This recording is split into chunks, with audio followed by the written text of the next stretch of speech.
Welcome to the It's Someone You Know show, a series presented by the Council on Sexual Assault and Domestic Violence. I'm Heidi Ranking, the host of the show, and today we're going to do an overview of all of the services offered by CSADV, and then we're going to narrow down and focus on domestic violence, as October is recognized nationally as Domestic Violence Awareness Month. Now, in the studio with me today is Deb Hogan. Deb is the Domestic Violence Coordinator at CSADV. Welcome, Deb. Thanks, Heidi. Now, Deb, your focus at CSADV is domestic violence. So maybe let's first kind of define domestic violence and give maybe some examples of what domestic violence could be. First of all, domestic violence is a crime. Even when committed by someone you love, it's a pattern of controlling behavior which can involve physical, sexual, economic, emotional, and psychological abuse. It could affect people in all social, economic, racial, religious, and ethnic groups, whether they're married, divorced, living together, or dating. And although anyone can be a victim, women are by far the most common victims. So a lot of people think it's just maybe physical abuse, emotional abuse. It goes way beyond that. Absolutely, that's a real common perception. And if you could answer yes to any of the following questions, you may be experiencing domestic violence. Does anyone ever hit, punch, slap, kick, shove, or bite you? Does anyone threaten to hurt you or your children? Does anyone have sudden outbursts of anger or rage? Does anyone behave in an overprotective manner, become jealous without reason, prevent you from seeing your family or friends, prevent you from going where you want, when you want, prevent you from working or even attending school? Do they destroy your personal property, deny you access to family assets such as bank accounts, credit cards, or even your car? Controlling finances, forcing you to account for whatever you spend, force you to have sex against your will, insult you or call you derogatory names, humiliate you in front of others, turn minor incidents into major arguments, even abuse or threaten a family pet. Now that's quite a list that encompasses a lot of things.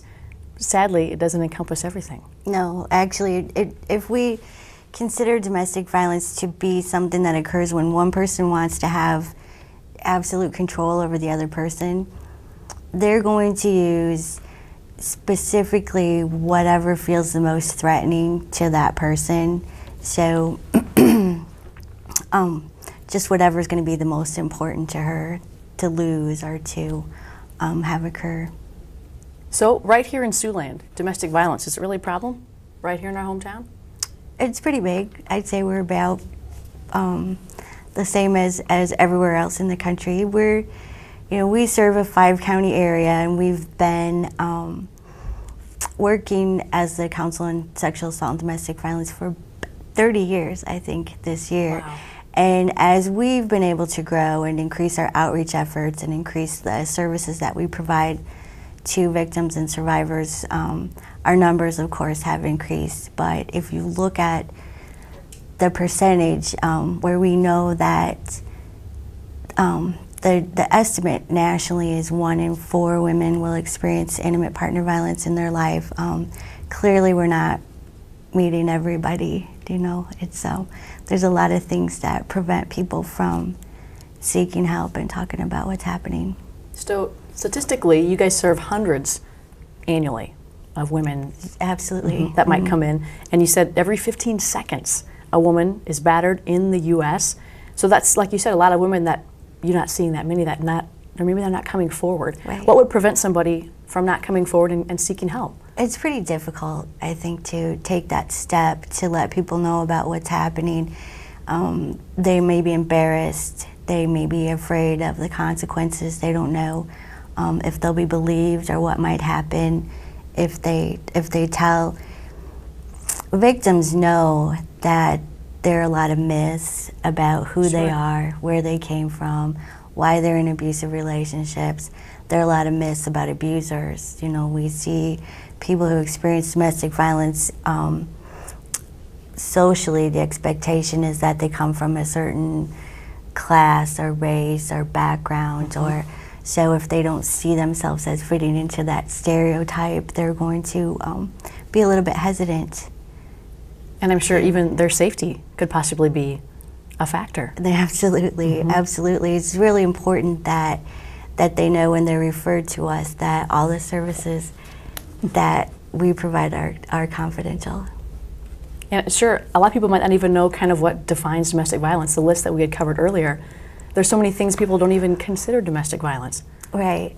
And a lot of women, when they first come to see us, we'll be talking more about, I don't know if this is what's really happening to me. You know, everyone has the idea, like you talked about at the beginning, that it's always a physical assault, and there are a lot of other things that are happening in that relationship, the isolation, the various ways of controlling a person financially or through threats or intimidation.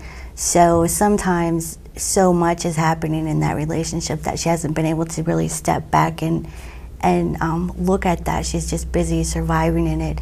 So if we talk to her about what domestic violence is and that our experiences, we've listened to lots of women, Sure. and that our experiences have shown that these are the kinds of things that happen, that's a huge relief. That's a huge relief to put a name to what's happening and to know that it's not something you're doing. Sure. And part of the reason we do the show is so that even the victims themselves or the whole community know that there is a place right here in Siouxland that they can go. That's maybe another reason they don't know what to do or where to go for help. Right.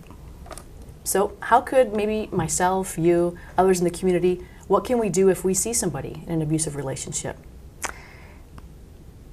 I think it's going to depend on your relationship with that person, but I think it's always important to let people know in a safe way that you're concerned about what's happening for them and that you'd like to be able to help if there's anything that you can do.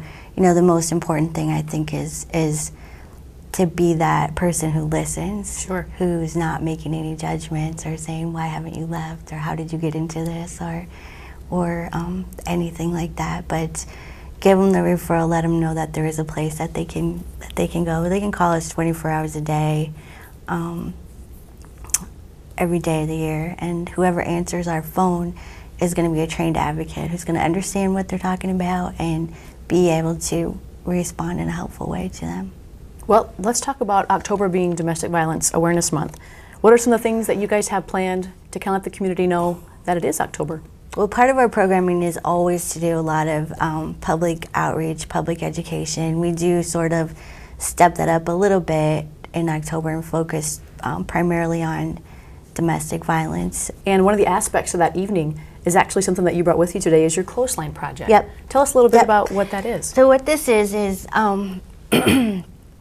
a project that our clients really enjoy participating in, I think, because it gives them an opportunity to safely and anonymously let people know how they feel about their situations. So they decorate t-shirts that tell a little bit of their story, and we do display them publicly during the month of October. They'll be at our vigil, and after the vigil they'll be at other places in the community. And just some of the things, you know, on them are heartbreaking. One of the little kids obviously said, I don't like to see my mom cry, I miss my dog. Stop hurting us, you know, just leave us alone. But there's also a lot of positive aspects that you can see also. You know, it feels very safe at this safe shelter. We feel free now, you know, thanks for helping us. So both sides of the story. Right. This, most of the shirts that I brought with me today were made by the kids in shelter. They do have a group for the children that are staying in shelter, and so their experiences are about the shelter, and that's good because, you know, the shelter might have different rules and they are Sure. away from their friends and their friends can't come over, and a couple of them I think were missing their dog, and you know, but they had mostly pretty positive things to say about it. It feels safe here. A few of them said that. And one thing I think that you provided me some information earlier about, every year you talk about how many victims were lost in between the vigils. And so last year it was October of '05 to October of '06. Since in that year, 15 victims of domestic violence lost their lives, 12 women and 3 children, and that was the highest number you guys had seen since 1995. The biggest misconception, or not the biggest, but one of them, there's a bit of misunderstanding about domestic violence in our society. The biggest one, why don't they just leave? They're safe if they just leave. And that's not true. No, and that's the common perception, is that if she would just leave, it would stop.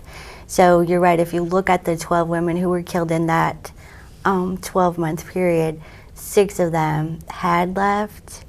You don't know how many had said they were leaving, Sure. or were Or maybe making had plans to leave.